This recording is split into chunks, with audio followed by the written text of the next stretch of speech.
राजीव उपाध्याय। आज के patriot forum के खरी खरी प्रोग्राम के इस 7वें एपिसोड में आपका स्वागत करता हूं।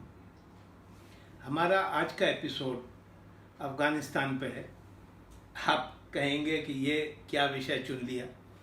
पिछले 2-2.5 महीने से संसार का हर टीवी चैनल, न्यूज़पेपर, मैगज़ीन, हर कोई तो अफ़गानिस्तान पे बात कर रहा है, तो हम क्या नया बोलेंगे। मैं तालिबान में क्या हुआ, अंदर किसने किसको पीट दिया, मोदी जी अमेरिका गए, इन सब की बात नहीं कर रहा। मैं एक अलग विषय पर बात करना चाहता हूँ कि अफ़गानिस्तान 40 साल तक राजा ज़हीर शाह के जब राजा थे 1933 से 1973 तक एकदम शांत देश था। जब गुरुदेव की काबली वाला कहानी है, उसका जो काबली वाला है वो किसी आतंकी देश का नहीं था, एकदम शांत देश का था। मिनी को अपनी लड़की मानता था। तो फिर क्या हो गया कि वो जो देश इतना शांत था 1973 तक, ज़हीर शाह के तक, अचानक एक ज्वालामुखी बन गया। तो ये झील से ज्वालामुखी का जो ये परिवर्तन हुआ है, इस परिवर्तन के क्या कारण थे और इनसे भारत को क्या शिक्षा मिलती है कि हम कहीं ज्वालामुखी ना बन जाए। इसी विषय पे हम आज का चर्चा करना चाहते हैं। तो पहला प्रश्न यही है कि राजा ज़हीर शाह के 40 साल के शासन में जो अफ़गानिस्तान एक शांत झील था, वो ज्वालामुखी कैसे बन गया। तो पहले तो एक ये स्लाइड देख लें जिसमें ज़हीर शाह के बाद क्या क्या हुआ। तो ज़हीर शाह 1933 से 1973 तक राज कर रहे थे और उसके बाद उनको शासन से हटा दिया गया। वो इटली इलाज के लिए गए थे। उन्हीं के जीजा दाऊद खान, उन्होंने उनको हटा दिया और सेना के कुछ जो कम्युनिस्ट अधिकारी थे वो मिल गए थे। उनकी मदद से जब ज़हीर शाह बाहर थे तो उन्होंने कहा मैं राजा हूँ, और उन्होंने राजतंत्र को हटा दिया कि आगे से कोई राजा नहीं होगा, जो कि कम्युनिस्टों की एक विचारधारा है, जैसे ज़ार को हटाया था। तो जब अफ़गानिस्तान की जनता ने देखा हाँ राजशाही जा रही है, तो उन्होंने स्वागत कर लिया। दाऊद खान 10 साल उसके पहले ज़हीर शाह के ज़माने में प्रधानमंत्री रह चुके थे और बहुत कुशल प्रशासक भी थे और बहुत स्वाभिमानी और बहुत अच्छे शासक राज थे। तो उन्होंने अफ़गानिस्तान ठीक चलाया, पर उनमें 2 कमियां थी। एक तो वो पश्तून ट्राइब के बहुत पक्षधर थे और पक्षपात करते थे। इससे बाकी सब जो ट्राइब्स थी वहाँ की, वो नाराज हो गए उनसे। उनको लगा कि उनको न्याय नहीं मिल रहा, और पाकिस्तान से भी उनके बहुत झगड़े हो गए, क्योंकि जो आधा पश्तून पाकिस्तान में जो ड्यूरल लाइन की इस तरफ है, वो सब कहते थे कि नहीं, ड्यूरल लाइन के इधर पूरा इलाका हमारा है, क्योंकि यहाँ पश्तून रहते हैं, हर पश्तून अफ़गानिस्तान का नागरिक है। तो जुल्फ़िकार अली भुट्टो के ज़माने में पहली बार ISI को ये काम दिया गया, क्योंकि कम्युनिस्टों की बैकिंग थी और कम्युनिस्टों से एक ही तरह से टक्कर ली जा सकती है, वो धर्म के आधार पर। तो 73 के बाद ही ISI जुल्फ़िकार अली भुट्टो ने धार्मिक उन्माद को अफ़गानिस्तान में बढ़ाना शुरू किया। तो उस समय काबुल यूनिवर्सिटी में 2 चिंतन चलते थे। एक कम्युनिस्टों का चिंतन चलता था, एक रब्बानी का इस्लामिक राष्ट्रवाद का चिंतन चलता था। तो जुल्फ़िकार अली भुट्टो ने इस्लामिक राष्ट्रवादियों को बढ़ाना शुरू किया, जो कि आगे उनके चलता रहा। तो ज़हीर शाह जब निकल गए और दाऊद खान एक बार ब्रेजनेव से मिलने गए और ब्रेजनेव की बात उन्होंने नहीं मानी, तो उसके बाद वो जब समझ गए कि रशिया के साथ भी बहुत निभा नहीं, हमको थोड़ा बहुत डिस्टेंस रखना पड़ेगा, और वो सोच रहे थे मिस्र की तरह ही कोई अपने को थोड़ा इंडिपेंडेंट करें। और इसीलिए कहिए, ये जैसे भी कहिए, कम्युनिस्टों ने उनकी हत्या कर दी और उनके पूरे परिवार की 7 साल बाद 1978 में दाऊद खान की हत्या कर दी, और उनका पूरा परिवार लंबा, जितना कोई बचा ही नहीं नाम लेने वाला दाऊद खान का। तो कम्युनिस्ट जब रिवॉल्यूशन हुई तो वहाँ पे पहले तराकी थे, जो जनरल सेक्रेटरी कम्युनिस्ट पार्टी के होते थे, वो बन गए सेक्रेटरी जनरल, जो राष्ट्रपति के बराबर का पोस्ट कम्युनिज्म में होता है। और तराकी ने, जो उस जमाने में लेनिन की विचारधारा से सारा संसार ही प्रभावित था, वो जमाना भी ऐसा था। हमारे यहाँ भी इंदिरा गांधी जी समाजवाद, सोशलिज्म, रशिया के इतने पास आ गई थी 73 में, और बाकी जगह भी यही चल रहा था। अमेरिका और इन सबको कैपिटलिस्ट माना जाता था। तो तराकी ने कम्युनिज्म के जो सिद्धांत थे, तो जैसे लैंड रिफॉर्म, जमींदारी हटाओ जैसे हमने की थी, वो जमींदारी हटाओ के जो उन्होंने रखे, उन्होंने बिना कंपनसेशन के एक सीमा के बाद जमीन सरकार की। इससे बहुत विरोध हुआ और जमींदारी हटाओ का कार्यक्रम अफगानिस्तान में इतना पॉपुलर नहीं हुआ। वहाँ डिमांड थी नहीं, वहाँ इस तरह हमारे जैसा नहीं था। उसके बाद वो 13 साल की, अच्छा बड़ा उद्देश्य था, लड़कियों को पढ़ाना चाहिए। 13 साल की लड़कियों को उठा के स्कूल ले जाते थे, पर वहाँ पे वो समाज अलग था, तो वो उनके रीति रिवाज, ट्राइबल परंपराएं, कम्युनिस्ट किसी को नहीं माना। और इसके बाद उनका बहुत विरोध होना शुरू हो गया। और जब विरोध होना शुरू हुआ, उसके अलावा उनके जो नंबर 2 थे हाफिज अमीन, उनसे उनका झगड़ा हो गया, क्योंकि उनको लगा हाफिज अमीन अपने रिश्तेदारों को आगे बढ़ा रहे। तो हाफिज अमीन ने दाऊद की तराकी की 1 साल के अंदर 1979 में हत्या कर दी। हाफिज अमीन ने भी वहीं पर आगे बढ़ाने की कोशिश की जो तराकी कर रहे थे। वो उतने अनपॉपुलर है। रूस में ब्रेजनेव वगैरह ने बहुत समझाया हाफिज अमीन को कि भाई लोगों को साथ लेके चलो, लादो मत।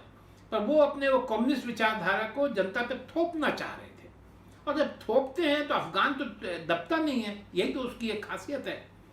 तो फिर हाफिज अमीन की जब देखा रूस ने कि ये तो गड़बड़ हो रही है, तो रूसी सेना सीधे 1979 में आई और हाफिज अमीन को रूसी सेना ने मार दिया, उसी मतलब with in few months of तराकीज डेथ।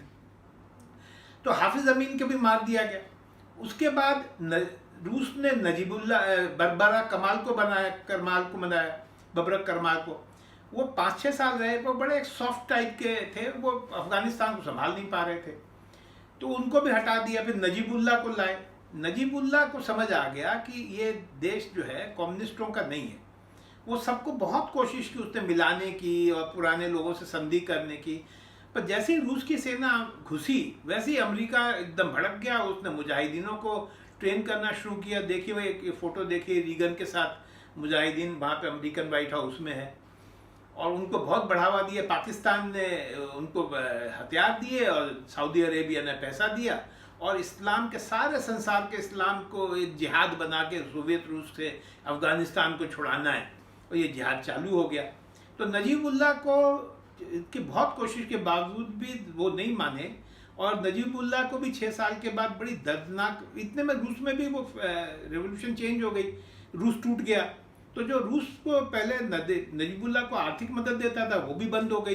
पर तब भी 3 साल तक नजीबुल्ला की सेना ने मुजाहिदीनों से लड़ाई की, पर अंत में मारा गया और बहुत क्रूर तरीके से लटका दिया उसकी लाश को शत विक्षत करके। तो नजीबुल्ला की भी इस तरह से डेथ हो गई। उसके बाद रब्बानी मुजाहिदीन के बने। तो रब्बानी के समय भी यही झगड़ा फिर हुआ कि तब पहले तो जब तक लड़ रहे थे रूस के खिलाफ तब तक तो एक थे, जैसे आज देख रहे हैं। जब लड़ाई खत्म हो गई तो इनमें आपस में लड़ाइयाँ शुरू हो गई। यही अफगान में एक प्रॉब्लम होती है। और जब आपस में लड़ाई शुरू हो गई वो इतनी बढ़ गई कि कुछ सालों के अंदर जागीर में बट गई। तो जैसे दोस्तम की एक अलग जागीर हो गई, बाकियों की अलग जागीर हो गई, और सबने रोड ब्लॉक्स लगा दिए, टैक्स लेने लगे, टैक्स अलग अलग लोग वसूल करने लगे। अफगान जनता बड़ी त्रस्त हो गई इन लोगों से, और सब वो जबरदस्त जब होता है लूट पाट अपहरण वो सब शुरू हो जाता है आखिर में जाते जाते 6 साल के अंदर। तो ये तालिबान जो थे ये बिल्कुल गरीब तबके के लोग थे, पाकिस्तान में मदरसों में पढ़ते थे। इनको लोगों ने कहा भाई किसी तरह से इन मुजाहिदीनों की सरकार, जो रब्बानी जिसके राष्ट्रपति थे, उनसे छुट्टी दिलाओ। तो फिर इन लोगों के हथियार भी पाकिस्तान ने देने शुरू किए इनको, तालिबान को, और ये कुछ वहाँ के भी हथियार उनको मिल गए थे। तो इन्होंने फिर वही मुजाहिदीनों से लड़ाई की जो रब्बानी की सरकार थी। अंत में ये जीत गए, और 91 में रब्बानी की डेथ मार दिया गया था, और 93-96 आते आते इन्होंने काबुल को जीत लिया। 93 से शुरू हुआ था, 96 में इन्होंने काबुल को जीत लिया। मुल्ला उमर बन गए। मुल्ला उमर को भी देश छोड़ के भागना पड़ा, जबकि 2001 में जो हमला हुआ था सितंबर का वर्ल्ड ट्रेड सेंटर पे, वहाँ पे भी लोगों ने कहा कि भाई तुम दे दो बिन लादेन को। खैर कहानी बाद में बताएंगे। उसके बाद हामिद करजाई आए। करजाई पे भी 3 हमले हुए जान पे। तो आप देखेंगे कि, और फिर घनी को देश छोड़ के भागना पड़ा। तो ज़हीर शाह के बाद से 73 के बाद से किसी शासक को नॉर्मल नहीं रहने दिया गया।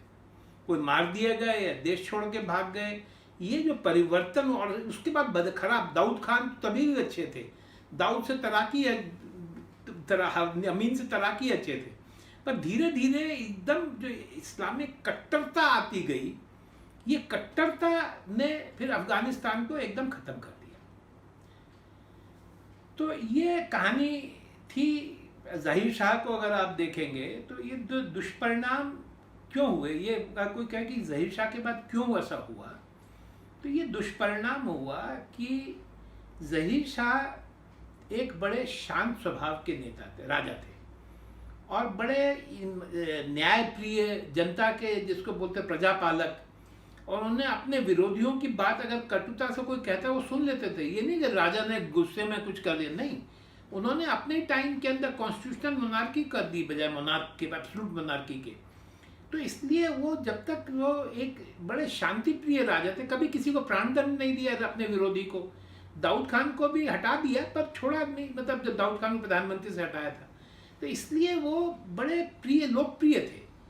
दाऊद खान के साथ जो हुआ और उसके बाद से जो हुआ वो यही हुआ कि एक विदेशी विचारधारा, जिसका देश की जनता पे बजाय समझाने के, जनता को साथ लेने के, थोपने की जो कोशिश की कम्युनिस्टों ने, इसमें बर्बादी हो गई। अगर वो ट्राइबल कल्चर, इस्लामिक कल्चर को सपोर्ट करते जैसे कि ज़हीर शाह ने किया, तो ये दुर्गति नहीं हो रही होती।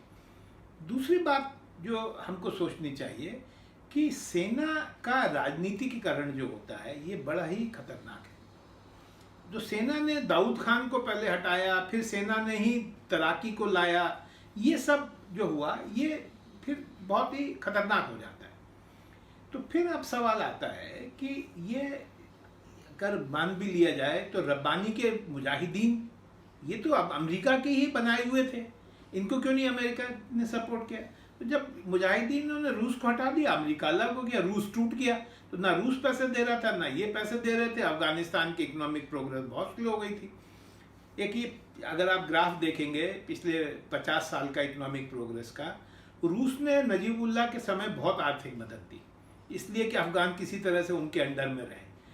जब नहीं रहे तो फिर रूस हार के चला गया इन लोगों से, तो अमेरिका ने अभी अब मदद देनी शुरू नहीं की। जब वर्ल्ड ट्रेड सेंटर पे हमला हुआ तब अमेरिका ने मदद दी। देखिए ग्राफ में इकोनॉमिक के, तो 100 बिलियन अगले 20 साल में अमेरिका ने राज किया, जहां उनका शासन था हामिद करजाई और गनीवाला। नाटो के 1,30,000 सैनिक थे, रूस के भी 1,10,000 सैनिक थे। तब उन्होंने बेतहाशा पैसा अफगानिस्तान में फूका, और इतना पैसा फूकने के बाद भी ये नहीं हुआ कि अफगान उनके सगे हो गए, क्योंकि अफगान की जो प्रकृति है वो किसी भी विदेशी ताकत से दब के नहीं रहना चाह रहा, वो अपनी स्वतंत्रता चाहता है। वहाँ ट्राइब्स हैं, वो अपनी स्वतंत्रता चाहती हैं। आपको ट्राइब्स की परंपराओं को, इस्लामिक परंपराओं को मानते हुए राज करना होगा, तब आप वहाँ रह सकते हैं। तो रब्बानी और मुजाहिदीन के साथ हुआ, हालांकि ये बिल्कुल उन्हीं के लोग थे, पर ये एक दूसरे की लूट खसोट में लग गए। तो इसीलिए धीरे धीरे ये सब खत्म होता चला गया। अब फिर जब तालिबान का राज आया, तो तालिबान और मुजाहिदीन में अंतर ये था कि मुजाहिदीन तो रूस से लड़ने के लिए थे, और उन्होंने वो जानते थे सब तरह के लोग जिहाद के लिए आए थे। तालिबान जिहाद के लिए नहीं आए थे, तालिबान तो बदल रहे थे, वो एक शरीयत कानून लादने की कोशिश कर रहे थे।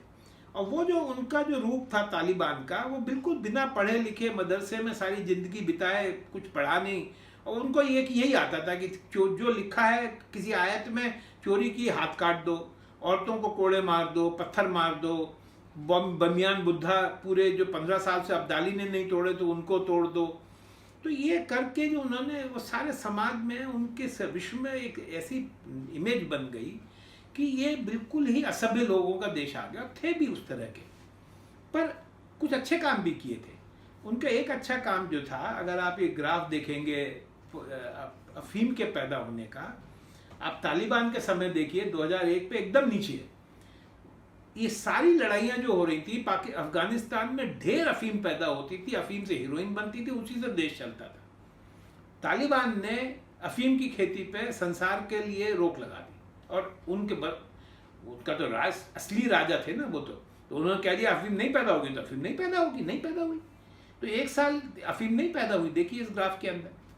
तो एक ये उन्होंने अच्छा काम किया था, जिसके लिए हमको मानना पड़ेगा।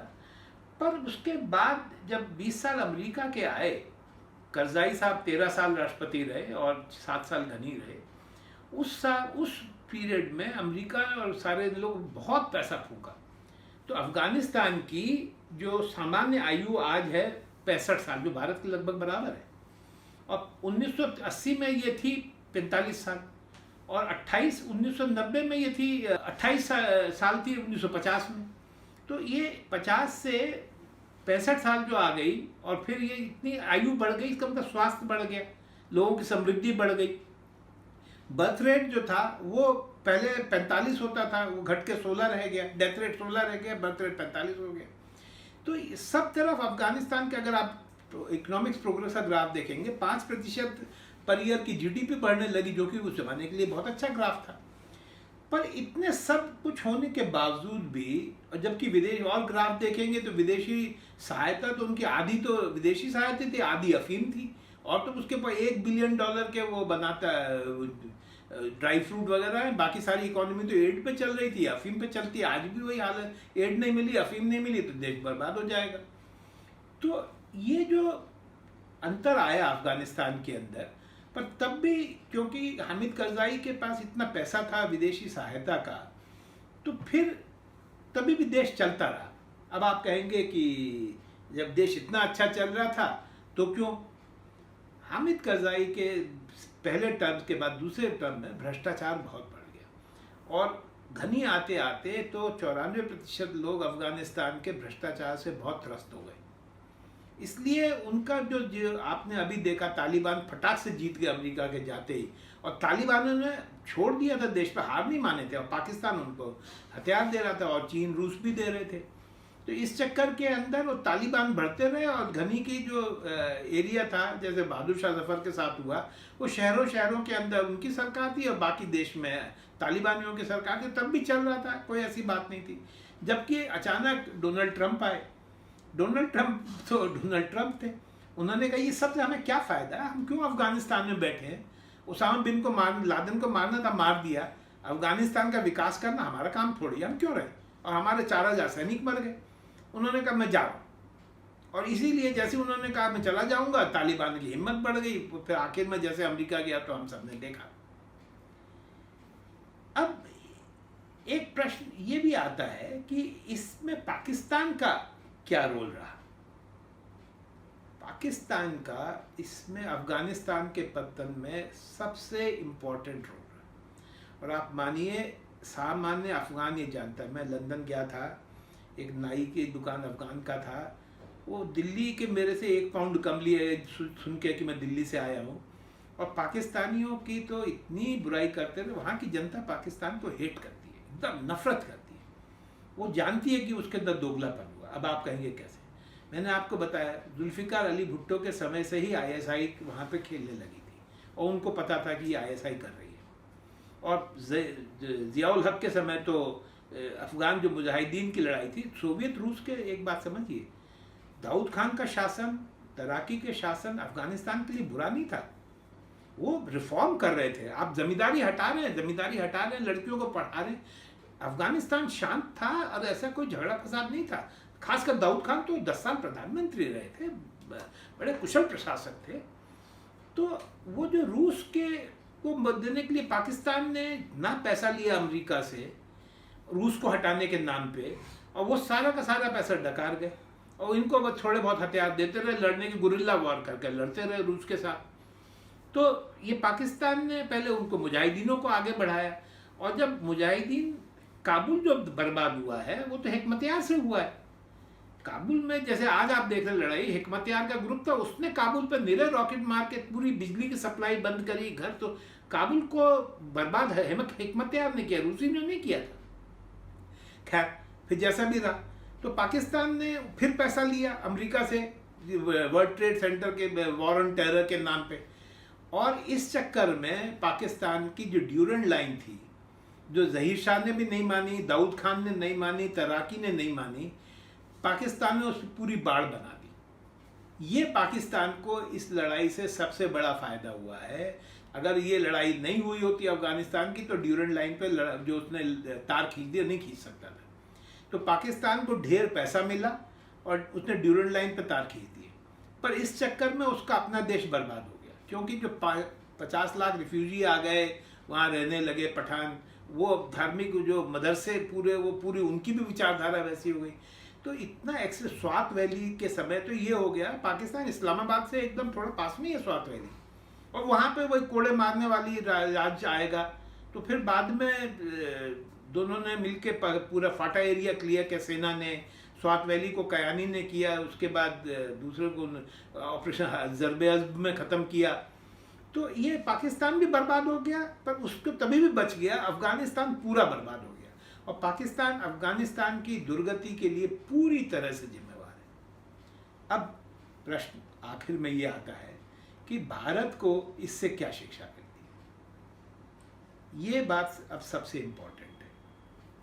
पहली बात तो हमको ये समझनी होगी कि हम जानते हैं, जिसको फिर से रिपीट कर रहे हैं, विदेशी किसी का सगा नहीं होता, वो अपना सगा होता है। थॉमस रो को जो हमने जहांगीर ने घुसने दिया, उसके बाद मीर जाफ़र आए, उसके पहले सिकंदर को बुलाया आंभी ने, हम जानते हैं क्या हुआ। जयचंद ने बुलाया गौरी को, हम जानते हैं क्या हुआ। शाह वालीउल्लाह ने बुलाया अहमद शाह अब्दाली को, देख लीजिए क्या हुआ। लोधी के जो राज में थे सामंत, उन लोगों ने बुलाया बाबर को, क्या हुआ। हम इतिहास को अच्छी तरह जानते हैं कि हमें विदेशियों ने किस तरह से कुचला। पर विदेशियों से आज भी, अभी भी किसान आंदोलन के लिए राकेश टिकैत ने अमेरिका को कहा, तो ये आदत गई नहीं है। और जैसे कि थोड़े से पैसे दिए, कम्युनिस्ट पार्टी को भड़का दिया। हमारे देश को एक बार हमीद गुल, जनरल ISI के लेफ्टिनेंट जनरल प्रमुख थे हमीद गुल, उन्होंने कहा भारत को तोड़ना तो कोई मुश्किल नहीं है, वो तो हमारे यहाँ, क्योंकि वहाँ बहुत मुसलमान हैं, उन पर बहुत अत्याचार हो जाएंगे। भारत को तोड़ना, हमीद गुल ही कहते हैं कि कोई बड़ी बात नहीं। उन्होंने वो जो खालिस्तान आंदोलन चलाया था, उनकी क्रिएटेड थी, उन्होंने IS मुजाहिदीन को वहाँ पे रशिया के अगेंस्ट लड़ाया था। तो आज भी कोई 7,000 करोड़, मतलब $1 बिलियन अगर कह दे कि हम देंगे, तो ये सारे के सारे जो गुट है हमारे राजनीति वाले, 20-20 करोड़, 30-30 करोड़, 50-50 करोड़, 100-100 करोड़ के ऊपर देखिएगा, सारे देश के अंदर कितना बवाल मचेगा, ये समझना बड़ा मुश्किल है। तो देश में आप प्रजातंत्र रखिए, डेमोन्स्ट्रेशन कीजिए, संसद में बात कीजिए, विदेशियों से जो संपर्क है ये हमको दबाना पड़ेगा। विदेशियों को नहीं बुला सकते इस देश के अंदर। दूसरी बात ये है कि जो कि गलती कम्युनिस्टों ने की थी, हर देश में, विविधता वाले देश के अंदर, हर धर्म का, हर राज्य का आदर होना चाहिए। जब आप किसी के ऊपर अन्याय करेंगे, उसके जीवन शैली की, जीवन पद्धति को ख़त्म करेंगे, तो फिर विद्रोह तो चिंगारी फूटेगी। हमारा कॉन्स्टिट्यूशन बहुत अच्छा था, जिसमें हर राज्य को, भाषा को महत्व दिया गया, धर्म को महत्व दिया गया, सबकी परंपराओं को महत्व दिया गया। वो कॉन्स्टिट्यूशन को फॉलो करना और सहिष्णुता से फॉलो करना, ये बहुत आवश्यक है। और धार्मिक उन्माद, आप अफगानिस्तान और पाकिस्तान को देख लीजिए, आप लीबिया को देख लीजिए, कहीं भी धार्मिक उन्माद देश को ख़त्म करने का सबसे बढ़िया तरीका। धार्मिक उन्माद को बढ़ाना राजनीति के लिए बहुत खतरनाक काम। राजा को न्यायप्रिय होना चाहिए, सबको न्याय दिखना चाहिए, सबको समझना चाहिए, जनभावना का आदर होना चाहिए, जो उनके हमारे कॉन्स्टिट्यूशनल फ्रीडम्स हैं उनका आदर होना चाहिए। अगर ये सब अगर हमने रोक दिया तो हमारे देश को $1 बिलियन से तोड़ना बिल्कुल आसानी से टूटेगा। फिर जो कोई कास्ट के नाम पे टूटेगा, कोई भाषा के नाम पे टूटेगा, एक किसान आंदोलन हो जाएगा, एक मजदूर आंदोलन हो जाएगा, और देश को संभालना मुश्किल हो जाएगा। देश को इतने सालों से कॉन्स्टिट्यूशन ने बचा के रखा, हमारा कॉन्स्टिट्यूशन को ही हमें अपने बचाना चाहिए, सुदृढ़ करना चाहिए, और उसी के अनुसार हमको शासन लाना चाहिए। देश में शांति और सद्भावना बनाए रखना, यही गारंटी है कि भारत में अफगानिस्तान दोबारा नहीं होगा। यही मेरी आज के मेन उद्देश्य था बात का मुख्य, कि अफगानिस्तान के साथ जो हुआ वो भारत में ना हो, इसके लिए हमको भारतीय संविधान के जो टॉलरेंस की पावर है, जो हमारी एक एक सबको बराबर रखने की हमारी जो एक शैली है, विविधता में एकता, इसको जरूर बना के रखना पड़ेगा। अन्यथा अफगानिस्तान भारत से बहुत ज़्यादा दूर नहीं है, समय की बात है। कोई $1 बिलियन मीर जाफर आ जाएगा, क्लाइव आ जाएगा, कोई और आ जाएगा और देखिएगा ये देश टूट जाएगा। धन्यवाद।